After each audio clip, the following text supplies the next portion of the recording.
Alright, gonna stream now. Indeed.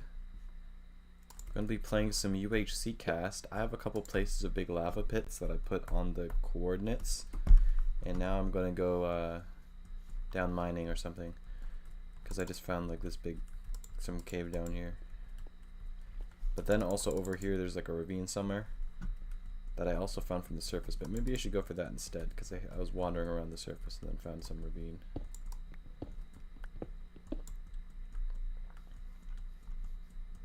It's definitely around this area. Just as realized, oh yeah, wait, the stream thing's not working. I don't think I had the stream key correct. And we're also not doing mumble anymore. Is it this thing?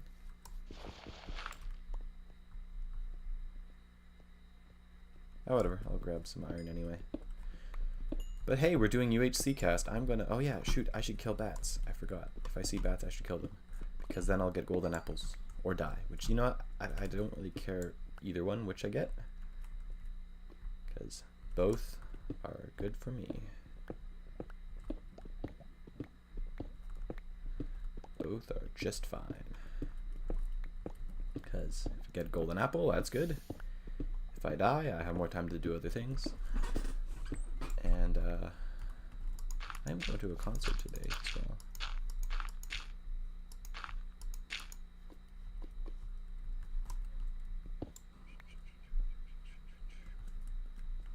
Ooh, maybe this is the ravine I could see from the surface. Yes, it is. There's the surface where I was before.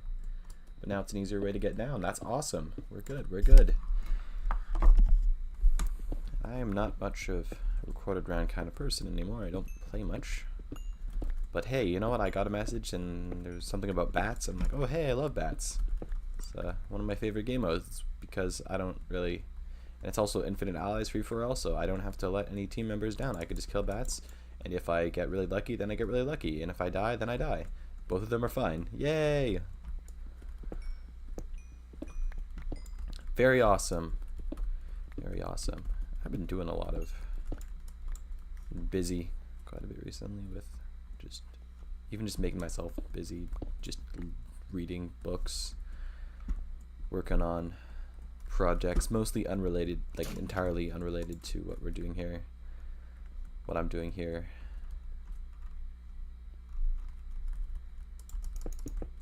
In fact, I don't have much care at all for this channel. I'm just streaming and playing because it's fun.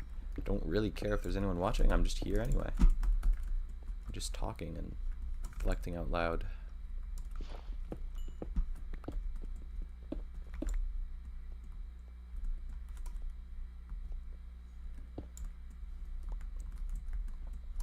Let's go.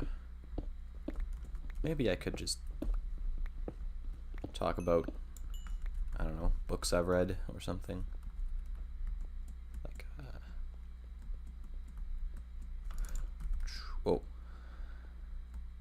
There we go. I read some Chesterton, some other authors that are mostly religion themed, which many people probably won't be interested in.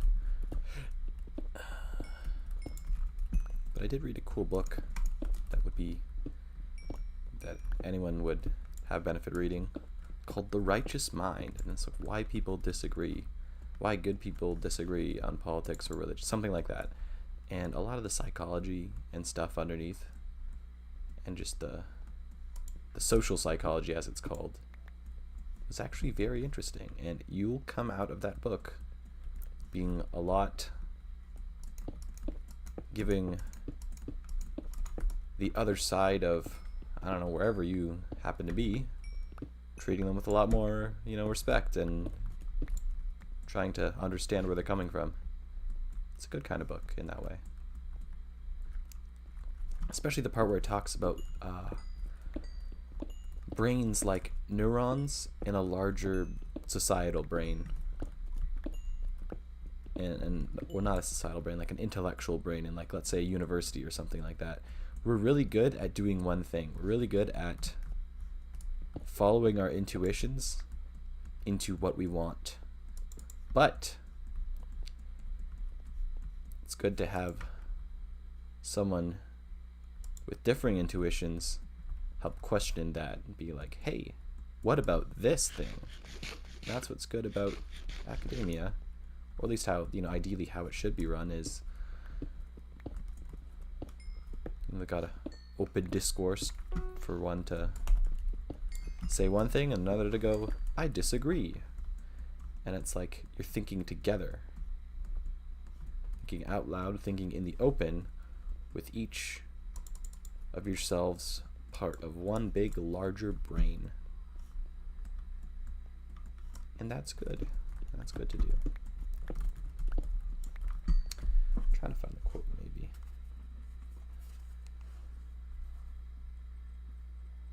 Kind of just rambling here. It says, we must be wary of any individual's ability to reason. We should see each individual as being limited, like a neuron. A neuron is really good at one thing. A neuron by itself isn't very smart, but if you put the neurons together in the right way, you get a brain. You get an emergent system that is much smarter and more flexible than a single neuron. In the same way, each individual reasoner is really good at one thing, finding evidence to support the position they already hold, usually for intuitive reasons. So, quote from Jonathan Haidt. Yes, he is. I've read a couple of his books, The Coddling of the American Mind and The Righteous Mind. Both of those are pretty good books I'd recommend. One's more in terms of like education and like parenting and mental health and ways of thinking that make people anxious and all that stuff, and a little bit about cognitive behavioral therapy, but that was an interesting book. And talking about like the great untruths being subtly promoted, with these three great untruths that he talks about being subtly promoted. One's like a black versus white kind of us versus them thinking. Then there's a wow, I have a lot of iron. Then there's what doesn't kill you makes you weaker. We should be careful to, what's it called? Gotta be super, what's it called? Careful in terms of like, I don't know how to explain it, but like, anyway, next one. I do know how to explain it, I just don't feel like, no one's gonna watch this, so it doesn't really matter. Like it does matter, someone's gonna watch it, who cares? Because if you want to learn more, then just get the book itself. It's on Audible too. I like audiobooks. The author reads it as well, at least one of the authors. There's two authors. Anyway. Then the third great untruth is always trust your feelings. And all that stuff. Talks about like, sometimes our feelings can make something that isn't as trivial to be like a catastrophe and catastrophizing and all that stuff. Or assuming the worst of intentions in other people. That's another thing we should be careful of.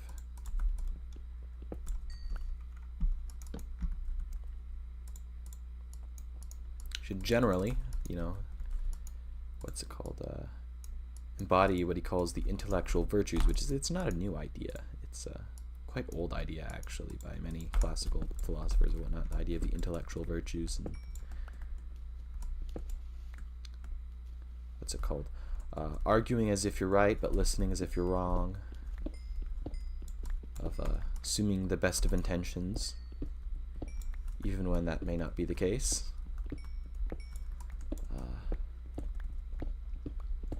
Don't misrepresent the other position. Just a lot of good stuff. A lot of good stuff that anyone would have benefit following if in their arguments, because disagreements and arguments are inevitable.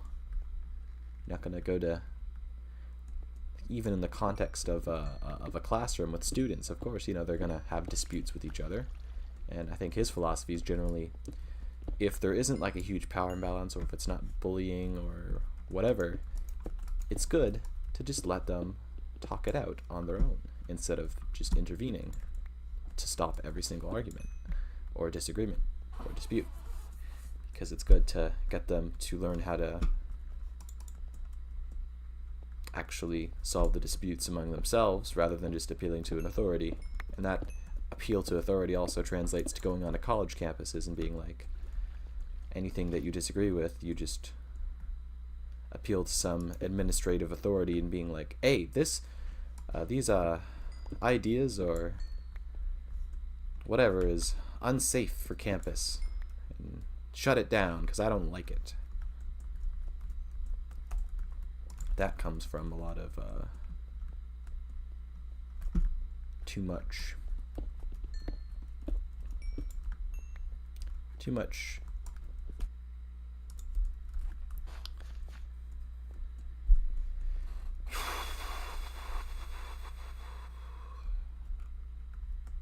should probably not talk about what I read out loud until I can have my thoughts fully formulated, because then it could be taken out of context. That's what I hate about the internet. I hate about the internet that you can just say something and then it could be taken out of context just way afterwards, being like,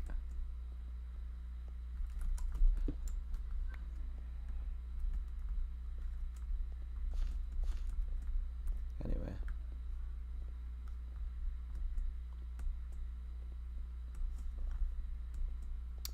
But anyway, wait, shoot, the main point that I was just trying to make, not that. Oh, shoot, oh, no.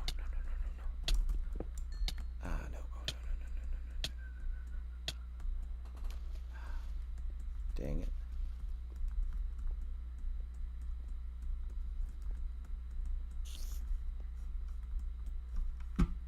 Any bats? Shoot, I haven't been looking that much for bats.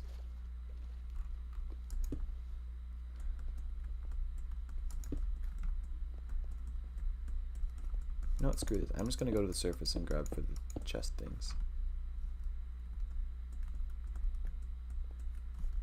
Grab for those loot crate things up.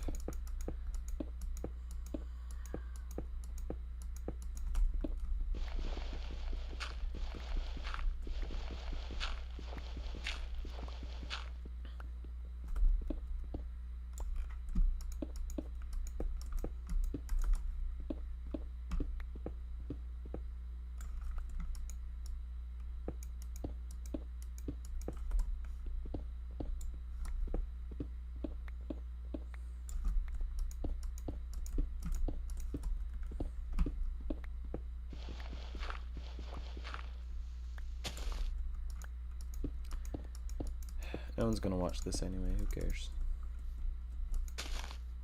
I probably said much worse.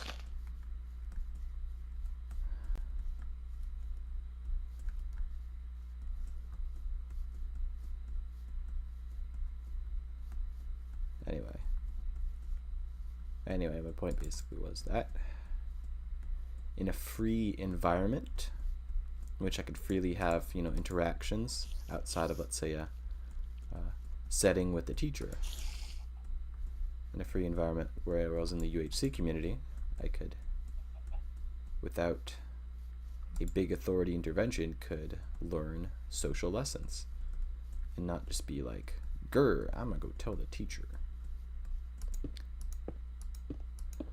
Because there was no higher authority to appeal to.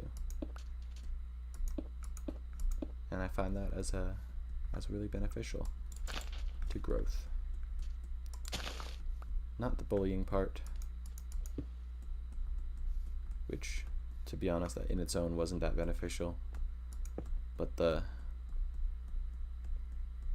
which is why I didn't really learn that much socially from the school, but rather the online, group dynamics with disconnected, and one group with the leader that's kind of controversial, and then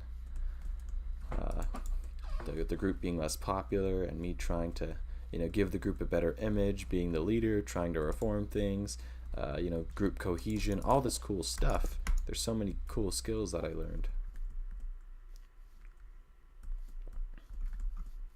in a pretty free internet context. Yep. Now I'll just shut up. Look for some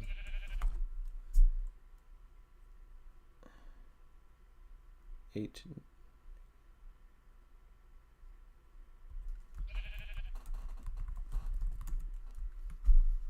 Okay. -600. Yeah, both of those are too far away. I'll just stick around here.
I wonder if I can make those people my allies.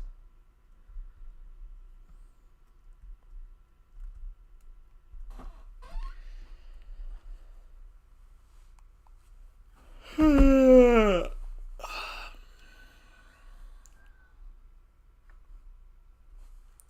am I wasting my time playing this? I don't know.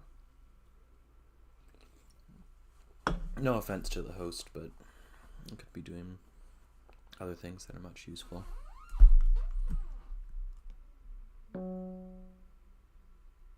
Supply drop.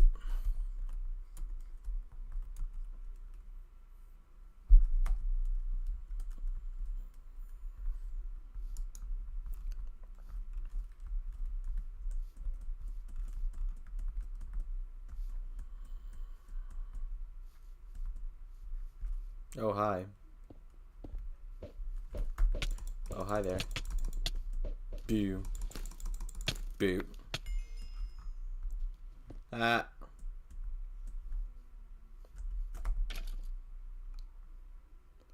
Ba-doop, ba-doop.